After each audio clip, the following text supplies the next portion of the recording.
The first thing I noticed wasn't the pain. It was the sound. That slow, mechanical beeping, steady, patient, like time itself refusing to stop for me. I opened my eyes to a ceiling I didn't recognize. White, too white, bright enough to make my head throb. The smell of antiseptic filled my nose, sharp and unforgiving. Hospital. My throat was dry, my chest felt tight, like something heavy was sitting on it, something I couldn't push away. I tried to move my hand. That's when I realized I wasn't alone. A woman in light blue scrubs stood beside the bed, her arms folded loosely, her expression calm but observant. Not rushed, not distracted. She looked at me the way people do when they already know something and are deciding whether to say it out loud. "Take your time," she said gently. "You're safe." Safe. The word felt strange in my body. Because if I was safe, why did my whole life feel like it was slipping through my fingers? I swallowed hard. "How long have I been here?" "Almost 6 hours," she replied. 6 hours. 6 hours ago, I had been in my kitchen, screaming into my hands so my neighbors wouldn't hear me. 6 hours ago, I had been begging my husband to look at me, really look at me, while he stared past me like I was already gone. And now, here I was, a black woman in a hospital bed at 38 years old, heart monitor clipped to my finger, IV in my arm, dignity stripped down to a thin cotton gown. The nurse checked my chart, then looked back at me. She hesitated. That hesitation, it did something to me. Then she asked, casually, too casually, "Is your husband planning to come back today?" The room went quiet. Not the peaceful kind of quiet, the kind that roars. I stared at her. "Come back?" She blinked, confused. "He was here earlier, stayed about 10 minutes, asked if you'd be okay, then left." Left. My chest tightened. "Oh," I said, forcing a weak smile. He probably had work." The nurse nodded slowly, but her eyes didn't agree with me. She adjusted the IV, then paused again, like she was debating crossing a line she'd crossed many times before. Then she asked the question, the one question that would tear my marriage open like a wound that had never healed properly. "Can I ask you something?" she said softly. I nodded. She lowered her voice. "Do you feel safe with your husband?" My heart skipped. Not because the answer was complicated, but because I had never allowed myself to ask it out loud. I opened my mouth, then closed it, because suddenly memories I'd buried started pushing their way up. The nights I cried silently so he could sleep, the way he called me emotional every time I tried to explain my pain, how I had started apologizing for things I didn't do, just to keep the peace. The nurse waited. No pressure, no judgment. Just truth, standing there demanding to be acknowledged. And in that moment, lying in that hospital bed after my breakdown, I realized something terrifying. My body had collapsed because my heart had been screaming for years. I looked at the nurse, and for the first time since I said, "I do," I didn't know how to protect the lie anymore. My lips trembled. I don't know," I whispered. The nurse nodded slowly, like she'd heard that answer before. And as she turned to leave, she said something that would echo in my mind long after the machines stopped beeping. "Sometimes," she said, "your body breaks down because it knows what you're refusing to face." The door closed behind her, and just like that, my marriage began to unravel. Before the hospital, before the breakdown, before my body finally said enough, I was the woman everyone thought had it together. My name is Naya Coleman. I'm a black woman raised to be strong before I was ever allowed to be soft. I grew up on the south side of Baltimore, in a narrow brick house where my mother worked double shifts and still managed to braid my hair every Sunday night. She used to say, "The world won't carry you, baby. You have to learn to carry yourself." So I did. I carried expectations. I carried silence. I carried pain like it was part of my purse, something you don't forget but don't talk about either. By 38, I had what people called a good life. I worked as a patient intake coordinator at a private medical clinic. Ironic, I know. Long hours, steady pay, insurance that barely covered therapy I never scheduled. I was good at my job because listening had always been my survival skill. At home, I was a wife, or at least I played one convincingly. My husband Marcus was charming and public, tall, articulate, the kind of man people trusted instantly. He worked in logistics management, wore pressed shirts, and spoke in calm, reasonable tones that made me sound dramatic whenever we disagreed. We met 12 years ago at a friend's engagement party. He made me laugh. He listened, really listened back then, told me I was different, strong, not like other women who complain all the time. I didn't recognize the warning in that sentence. We dated fast, married faster. At first, Marcus loved how capable I was. I paid bills on time, kept the house running, showed up to family functions, smiling, hair laid, attitude checked at the door. But somewhere along the way, my strength became his excuse. When he forgot anniversaries, I was understanding. When he snapped after work, I was mature enough not to take it personally. When I cried, I was too sensitive. And when I stopped crying, he called that growth. We didn't have children, not because I didn't want them, but because every time I brought it up, Marcus said, "Let's get us right first." Years passed. We never got right. Instead, we got quiet. Our house became a place of routines, not conversations. Dinner eaten in front of separate screens, good mornings replaced by nods, nights where I lay awake next to a man who felt farther away than strangers on the bus. But I stayed, because Black women are taught that leaving is failure, because I believed love meant endurance, because my mother endured, my grandmother endured, and because Marcus never hit me. People always say that like it's the lowest possible bar. What they don't talk about is how emotional neglect erodes you slowly, like water on stone. No bruises, just exhaustion. The week before my breakdown, I started feeling off. Headaches that wouldn't fade, a tightness in my chest every morning before work, a heaviness in my limbs like I was walking through syrup. I called Marcus. Voicemail. That's when my body shut down.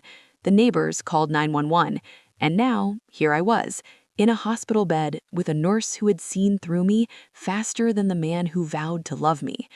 As I lay there staring at the ceiling, one truth finally surfaced, sharp and undeniable. I didn't end up here because I was weak. I ended up here because I had been strong for too long, in a marriage that required my silence to survive.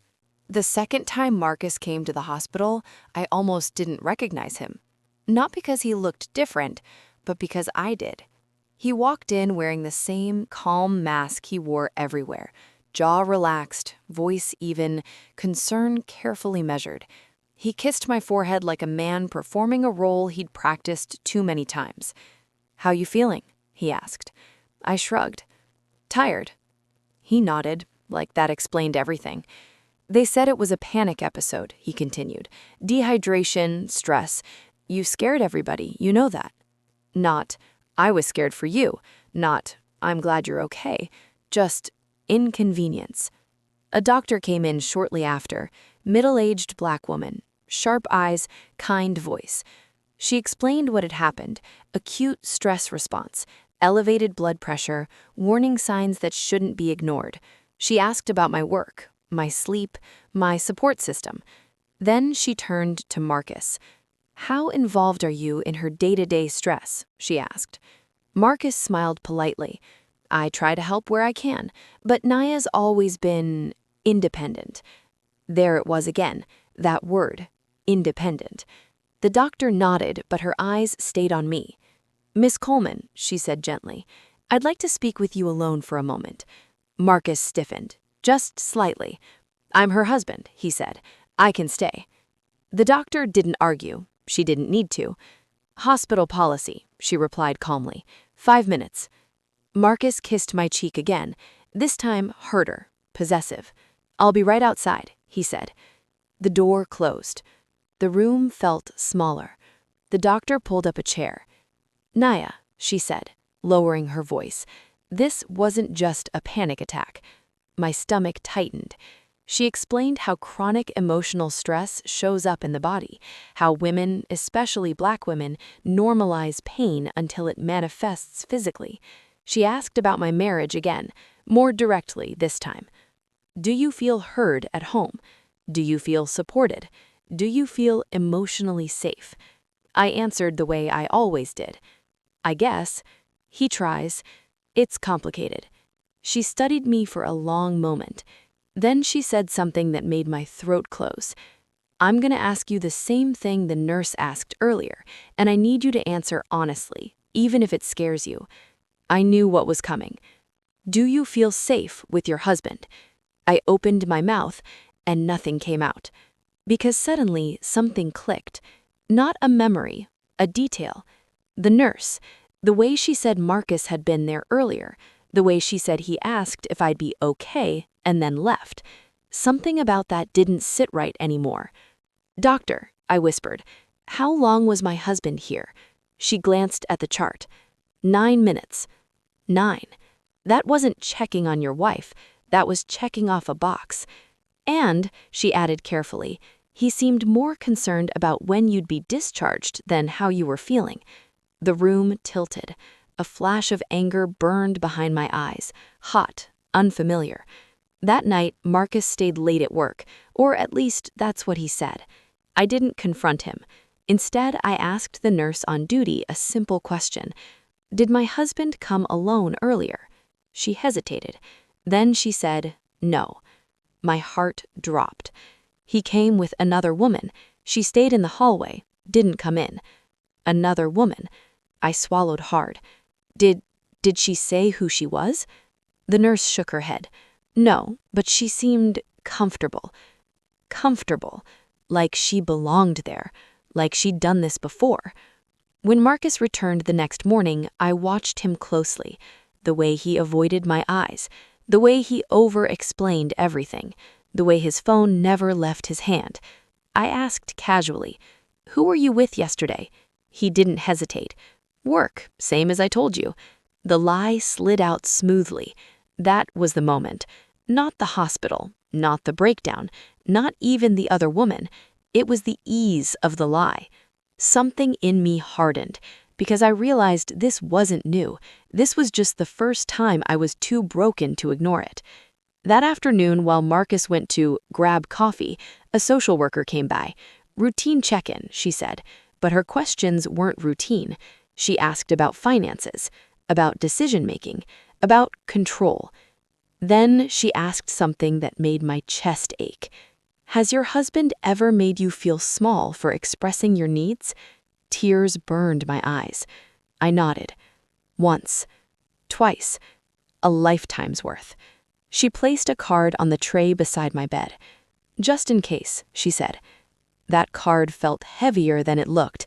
When Marcus returned, cheerful and loud, I knew something had shifted. He could feel it too. You're quiet. You mad at me or something? I met his eyes. For the first time in years, I didn't soften my expression. No, I said calmly. I'm just awake. And he didn't like that at all. The change didn't announce itself. It seeped in, like cold air through a cracked window. Marcus started hovering. At first, he called it concern. You should rest more. Maybe don't talk to people about what happened. You don't want folks thinking something's wrong with you. Something was wrong, but not the way he meant. He stayed by my side in the hospital room, but not with me. Always on his phone, always half present. Every conversation felt supervised. When doctors came in, he answered questions meant for me. When nurses spoke, he interrupted. When I tried to speak, he finished my sentences wrongly. You're overwhelming her, he told a nurse once, smiling. She's emotional right now. The nurse didn't smile back. On the third day, I was cleared for discharge, with conditions: therapy referral, stress management, time off work. Marcus frowned when he heard that. Time off, he repeated. How much? 6 weeks, the doctor said. Marcus laughed lightly. That's excessive. She'll lose momentum. Lose momentum? Like I was a project, not a person. At home, things got worse. The silence was no longer neutral. It was sharp. Marcus watched me the way people watch a situation they don't fully control anymore. I noticed him checking my phone when he thought I wasn't looking, not openly, casually, like he'd always had the right. One evening while I was sitting on the couch staring at nothing, he sat across from me. "You've been acting different," he said. "I almost died," I replied. He scoffed. "That's dramatic." Something inside me snapped, not loudly, but permanently. "You left me," I said quietly. He froze. "What?" "You were at the hospital for 9 minutes, and you weren't alone." His jaw tightened. The room felt electric. "I don't know what someone told you," he said carefully, "but you're not thinking straight. Gaslighting. Textbook. I'm thinking clearer than I ever have." He stood up, pacing. "You're letting strangers get in your head. Nurses, social workers, they don't know us." "Then why lie?" I asked. He stopped pacing. "I didn't lie." "You did." His face hardened. "I was protecting you." "From what? The truth?" That night, he slept on the couch, not because we agreed, because I didn't move when he tried to pull me closer. The next morning, I found a message on his phone. I wasn't looking. It popped up while he was in the shower. "Is she suspicious?" From a name saved as K. My hands shook. I didn't open it. I didn't need to. Instead, I did something I had never done in my entire marriage. I called my sister, Imani.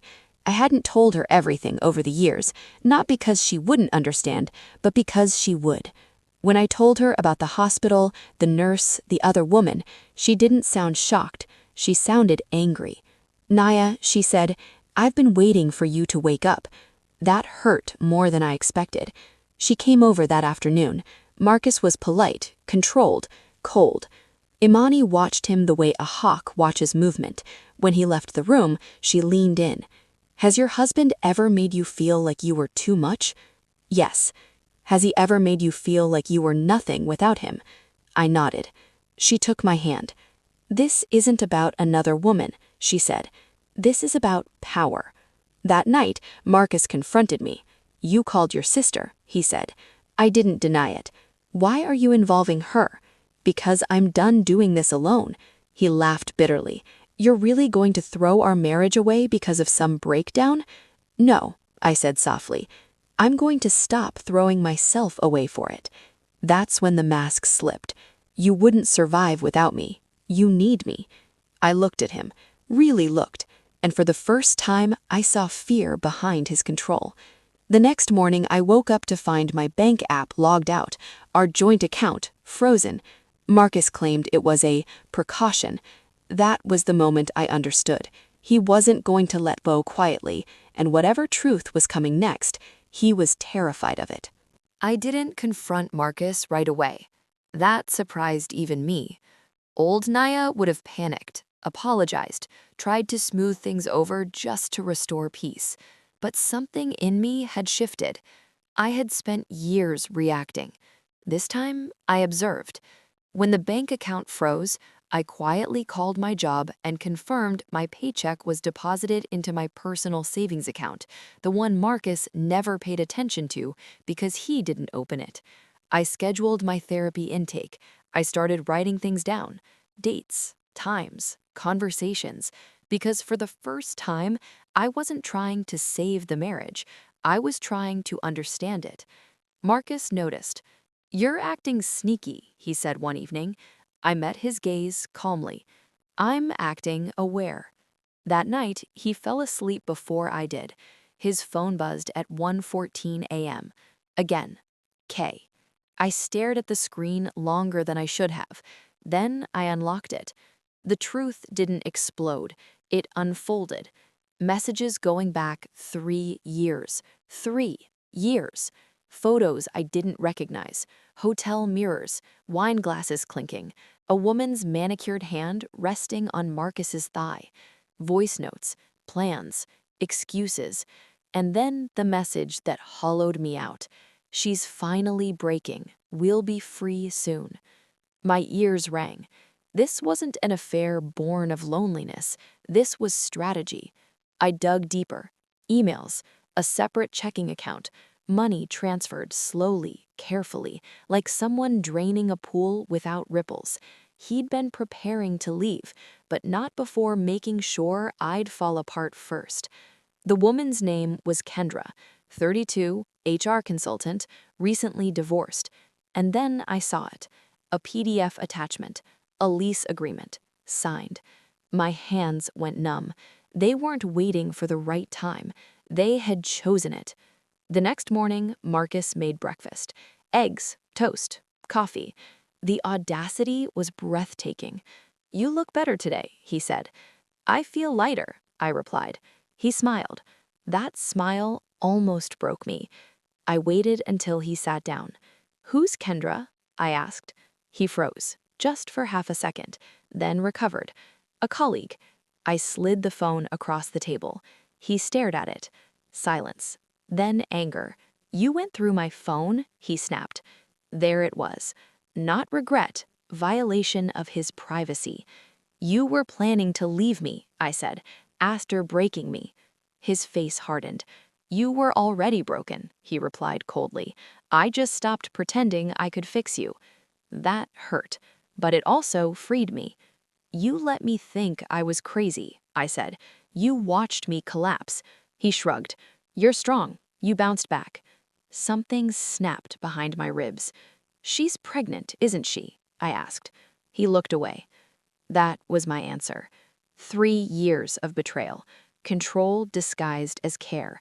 Love twisted into leverage. I stayed because I thought marriage meant sacrifice. He leaned back, arms crossed. "And I stayed because you were convenient." That was it. No more questions, no more hope. I stood up. "I'm leaving." He laughed. "With what money?" I smiled. "With mine." That afternoon, I packed a single suitcase and went to my sister's house. Before I left, I placed something on the kitchen counter. The social worker's card, a printed bank statement, and a note. "I survived you." By the time Marcus realized I wasn't coming back, the power had already shifted. Leaving didn't feel dramatic. It felt quiet, like the moment after a storm when you realize the house is still standing. Imani cleared out her guest room without asking questions. She didn't rush me, didn't push advice. She just let me exist, something I hadn't been allowed to do in years. The first week, I slept. Not the shallow sleep of exhaustion, the kind where your body finally believes it's safe. Therapy was harder. Saying things out loud made them real. Naming emotional abuse, naming manipulation, naming the way I'd been trained to shrink myself to make someone else feel large. The therapist said something that stuck with me. Strong women don't need stronger cages. Marcus called, texted, left voicemails that shifted from apologetic to angry to strategic. "You're embarrassing me. You're overreacting. We can fix this if you stop listening to other people." I didn't respond. Instead, I met with a lawyer. Not to punish him, to protect myself. The truth came out faster than Marcus expected. Joint accounts, asset transfers, proof of financial manipulation. The lawyer didn't blink. "This is textbook, and you caught it early." Early. Even after 12 years. I filed for separation. Marcus showed up unannounced 2 days later. Imani stood behind me as I opened the door. "You can't just erase me." "I'm not erasing you," I replied. "I'm releasing myself." He laughed bitterly. "You'll regret this." I looked him in the eyes. I already survived it. The divorce wasn't loud. No screaming courtroom scene. No revenge. Just paperwork, boundaries, and the quiet power of saying no. Marcus tried one last time. At mediation, he leaned in and whispered, "You could have had everything." I met his gaze calmly. "I already do." The judge finalized the separation 6 months later. I walked out of that building lighter than I'd walked into the hospital. Not because I won, but because I stopped losing myself. I went back to work part-time. I started painting again, something I'd abandoned years ago because Marcus said it was unproductive. I laughed more. I breathed deeper. And for the first time in a long time, I trusted my body. Because it hadn't betrayed me. It had saved me. A year later, I found myself back in a hospital. Not as a patient, as a visitor. Imani was having her first child, and the hallways smelled the same, clean, sterile, humming with quiet urgency. The beeping machines no longer made my chest tighten. They sounded neutral. While she slept, I wandered down the corridor and stopped near a nurse's station. That's when I saw her. The same nurse, same calm eyes, same gentle presence. She looked up from her chart and paused, then smiled. "You look different," she said. I smiled back. "I feel different." She nodded, like she already knew. We talked briefly, small things. Life, work, the way time changes you when you let it. Before she left, she asked, "How are you, really?" I didn't hesitate. "I'm safe," I said. And this time, the word fit. Later that night, I held my niece for the first time. She was warm and soft and full of beginnings. As I rocked her gently, I thought about all the versions of myself I had abandoned trying to be loved. The woman who stayed quiet, the woman who apologized, the woman who endured. I forgave her. She did the best she could with what she knew. I didn't rush into a new relationship. I rushed into myself. Mornings became slower. My home became peaceful. My laughter became real. Sometimes people ask why my marriage ended. I don't say infidelity. I don't say manipulation. I don't say abuse. I say this: my body broke down because my spirit was tired of being ignored. And when they nod, I know they understand. Because somewhere deep down, every woman knows the cost of silence. And every woman deserves a life where she doesn't have to get sick just to be heard.